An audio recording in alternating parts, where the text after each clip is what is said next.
as long as you're moving it with safety and good stimulus. Forgot we're in a superset.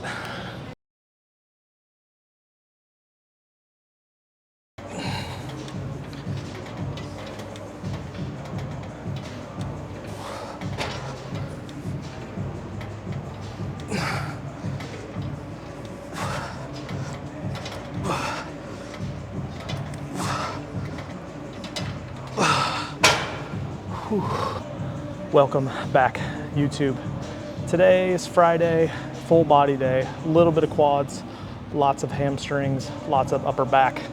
So should be a good one. Starting off with leg extensions like we normally would, just getting a little extra volume in the quads. And then probably hit some belt squats before we get into the hamstring stuff. So should be pretty spicy. Again, we are in kind of a first week of maintenance. So check-in yesterday went pretty well. Well, I lost maybe a little bit too much weight, but sometimes that'll happen. Transferring from kind of a bulk cycle to a maintenance cycle, less carbs, less overall food. And we did recently increase cardio, so lost about 4 pounds. Not ideal, probably a little bit too much weight for 1 week, but major variable change, obviously, just with the food change. So probably should see the weight kind of bounce back up a little bit this week and kind of stabilize, and then kind of just more kind of fluctuations between like a pound or two week to week before we start getting into a cut. So should be good. We got about 22 and a half weeks to go. So we're in a good spot. Really good spot.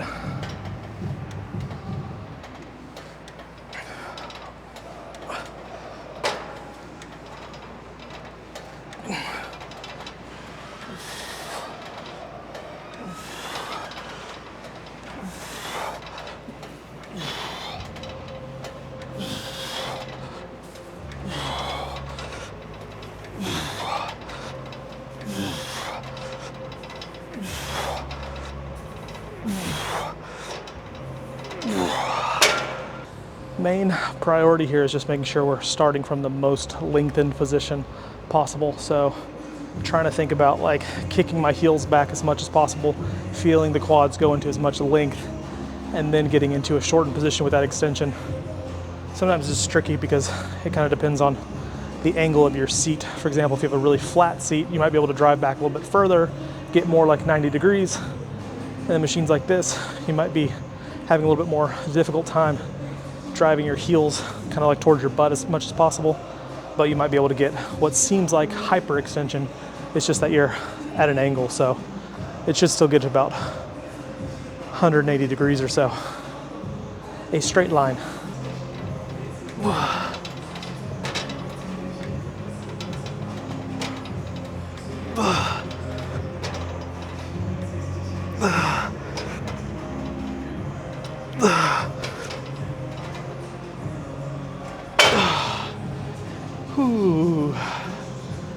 Okay, we're gonna move on, get some belt squats in, and just keep the quads pumping.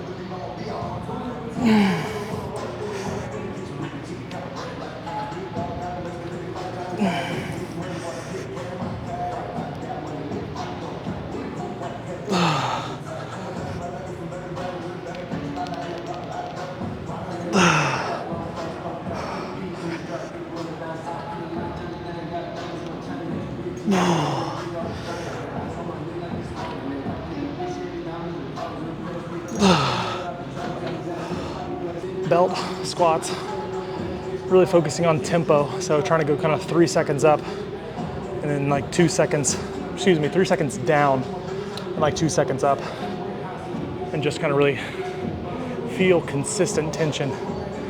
With this, the machine's actually so smooth that it's really easy to just kind of pop up and down, but just trying to be really methodical about range of motion, getting really deep under slow load.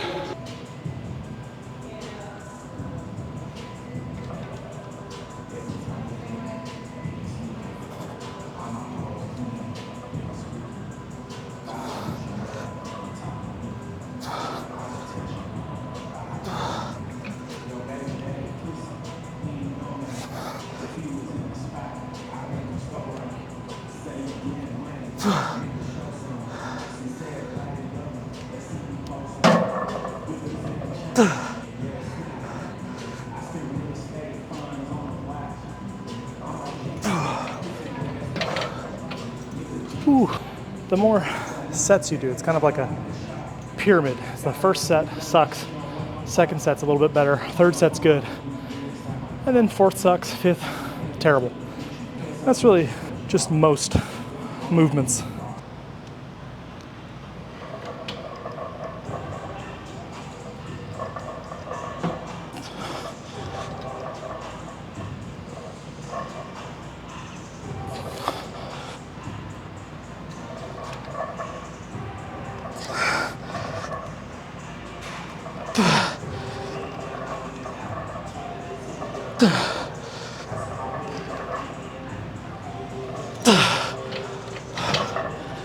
Whew. Ouch. Hamstring time.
Okay.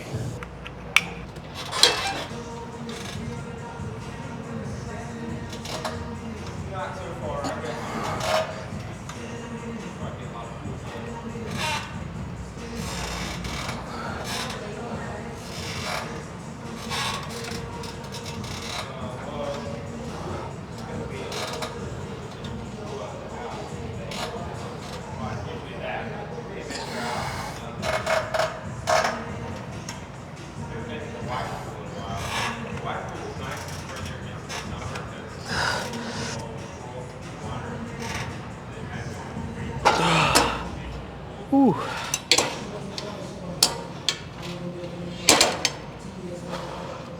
A lot of just hamstring isolation exercises first. So lying dumbbell hamstring curls, coming over here, knocking out some seated hamstring curls. Just a lot of reps, a lot of stimulus, a lot of mind to muscle connection before we move on to some RDLs, where we're just gonna kind of go more heavier force and just try to move a lot of weight. This is one of those movements that I'll, for the most part, if I can remember, I like to use the seat belt, the seat belt. Really just because if you think about the mechanism of action with this machine, the muscle groups that we're trying to train is, I'm trying to essentially pull all this weight towards my body.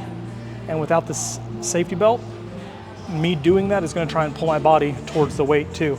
So by buckling in, attaching myself to that back seat, I can more, I guess, efficiently and effectively contract the hamstrings, because I don't have to worry about what my pelvis is doing, what my torso is doing. I'm just locking myself into position and kind of minimizing the variables, because we always just kind of want to isolate one joint moment of that moment arm or movement arm. And so in this case, I don't want my hips to shift because that decreases the amount of work that my knee flexing is having to do.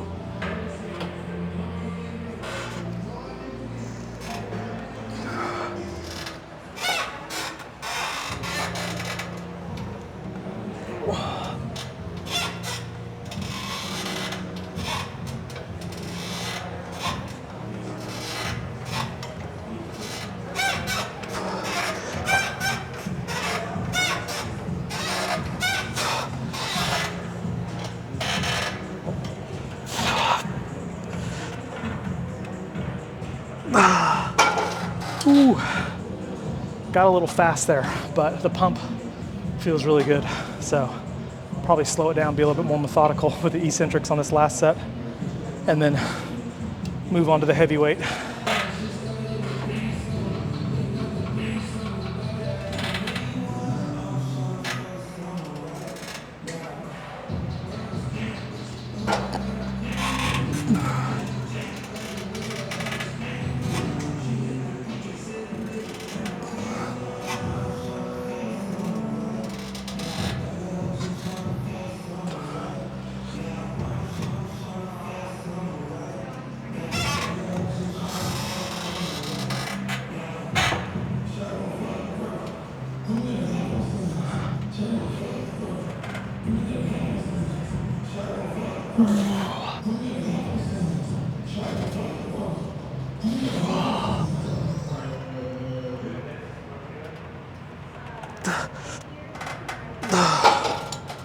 Ooh, ouch. Okay, we're gonna get warming up with some RDLs, and then we'll fast track to the working sets.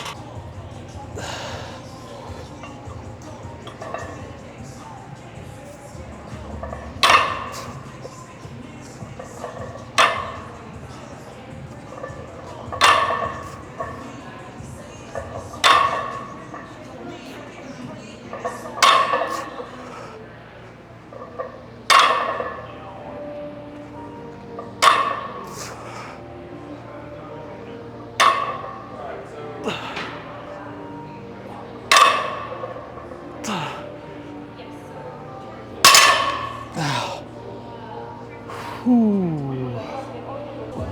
Blacked out and repped it out. Felt good.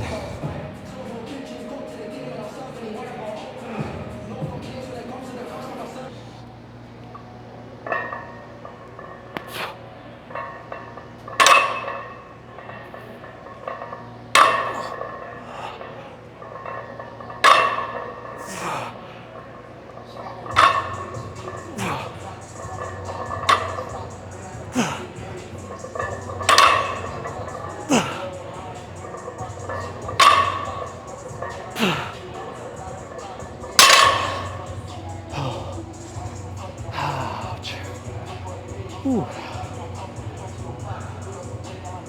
Keeping tempos pretty slow, pretty controlled. And then really, sometimes there's just a little voice in your head that's like, oh yeah, that was the last rep. And then usually you can do another rep or two. As long as your form's still intact. You're not rounding your back, you're not losing your grip, you're not shaking side to side, feeling a lot of instability. If you just get to the point where it's hard and you're thinking like, form's good, but I don't think I can do it again, that's bullshit. Sometimes you just gotta dig past that because your mind is gonna baby you.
Moving on to some upper back work. Right now, just hitting some prime machine pull downs in kind of a wide pronated position, kind of a slight angle, not like perfectly pronated, but a little bit of a, not even really, maybe like 20 degrees. But supersetting that with some straight arm pull downs just to go from compound to isolating the lat. So as the grip fatigues, bicep fatigues, shoulders fatigue, then just going and finishing more isolated lat work with the straight arm pull down, since it really is just lat.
One thing that I do believe in, that Joe Bennett, the hypertrophy coach, does talk about, and I talk about him a lot because I think he's a brilliant guy with a great beard, but the concept of like full range is sometimes, I think it's kind of like a utopia. It's kind of like the ideal scenario is, yes, you could get full range with as much weight as possible, but that's really just not how certain muscles work, certain movement patterns work. So for example, doing like a row motion, the amount of weight you can pull from here to like getting elbows aligned to the rib cage is a lot different than how much weight you can pull all the way back there to full like shoulder protraction, retraction.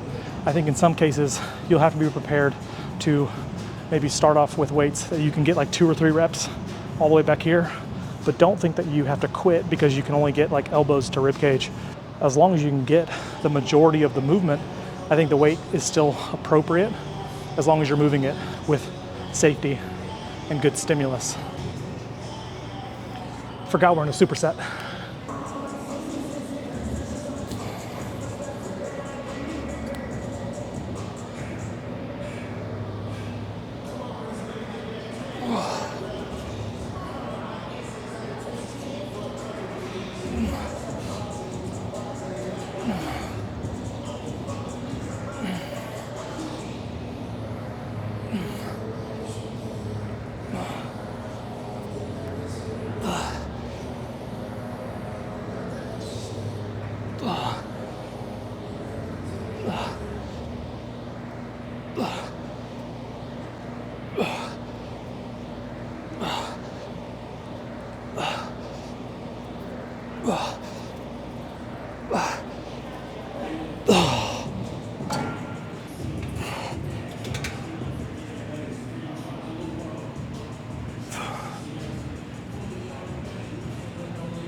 What we've really been focusing on lately is being able to kind of open up my back a little bit more.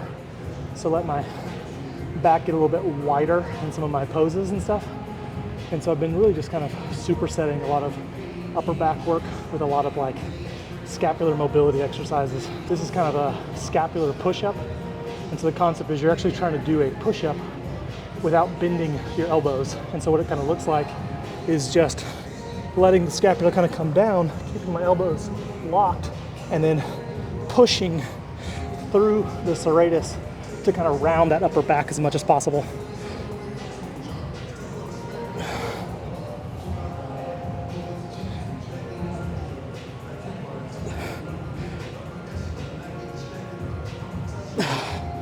If you're really restricted, you'll kind of feel the mid-back kind of fatigue a little bit in that lengthened position. I'm not super restricted, but I could definitely improve and open it up more. So I feel a lot more like my serratus really reaching and pushing through to kind of create that rounded back position. It's kind of like in yoga, kind of like a cat-cow, where you're kind of doing like a stomach vacuum and pushing through your arms, and then trying to get into like lower lumbar extension.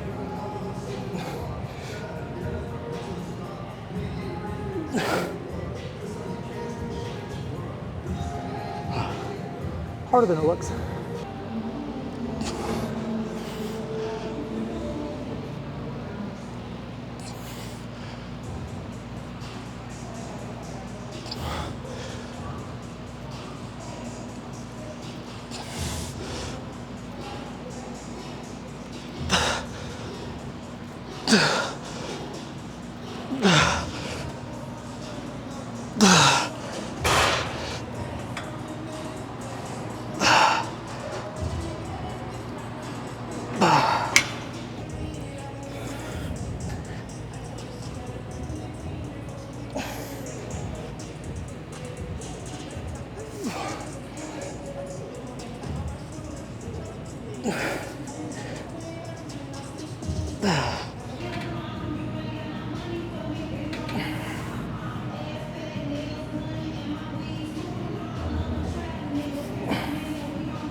Okay, we'll do some rear delt work now and then be done.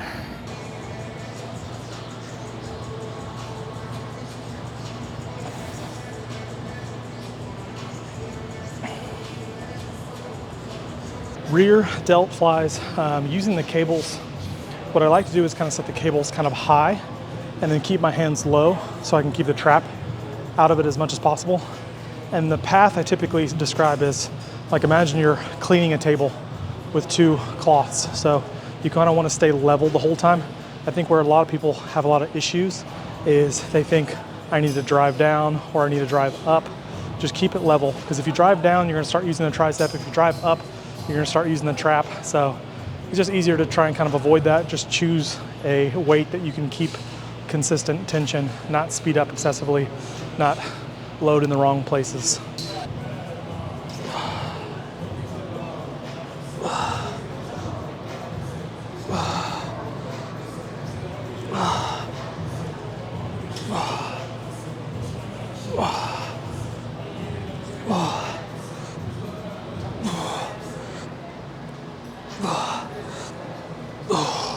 So now we'll get one more set. We'll isolate, go one side at a time so we can get a deeper stretch and just go to absolute failure.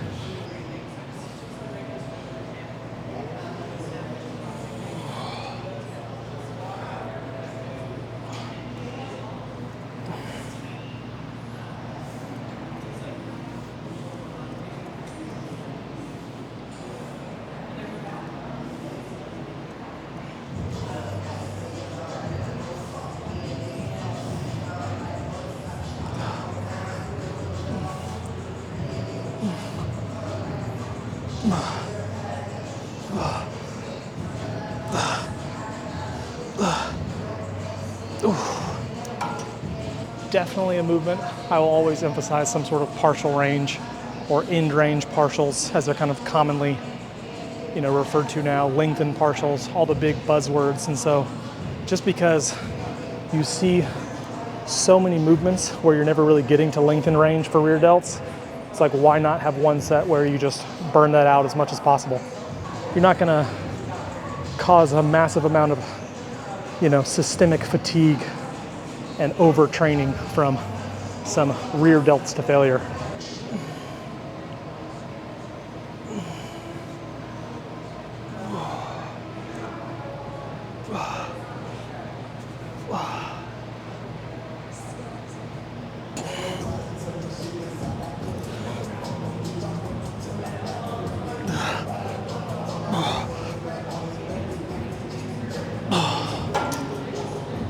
Okay, so that is a wrap for today.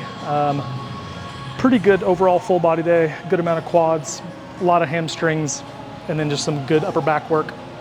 So nothing too crazy. Leg extensions, belt squats, got into some hamstring curls, both lying and seated. RDLs felt really good today. A lot of glute and hamstring stimulus, nothing in the lower back. Usually after the third set, lower back's kind of cramping up quite a bit, so didn't have to worry about that too much today. Was able to clean up and put up my plates without, you know, hobbling over or anything. And yeah, then some good quality just upper back work, some pull downs, some supersetted straight arm pull downs just to isolate the lats, horizontal rows. Again, just kind of lighter volume upper back work, heavier force stuff today. And then just some rear delts, bilateral, and finishing with one unilateral set. So nothing too crazy. We'll hit some poses here. It's just some things to keep working on. We got some posing coaching starting next week. I'm gonna do 2 times a week in person. And that should be pretty interesting, pretty fun. So yeah, looking forward to that. It's been the hardest part for sure, is just getting the posing, the techniques, transitions, ab control, all that stuff down. It's pretty tough. Thanks for watching, liking, following, subscribing, loving, hating, all that stuff, and we will see you on the next one. Bo Alexander, Adapt Fitness, Dallas, Texas. Bye.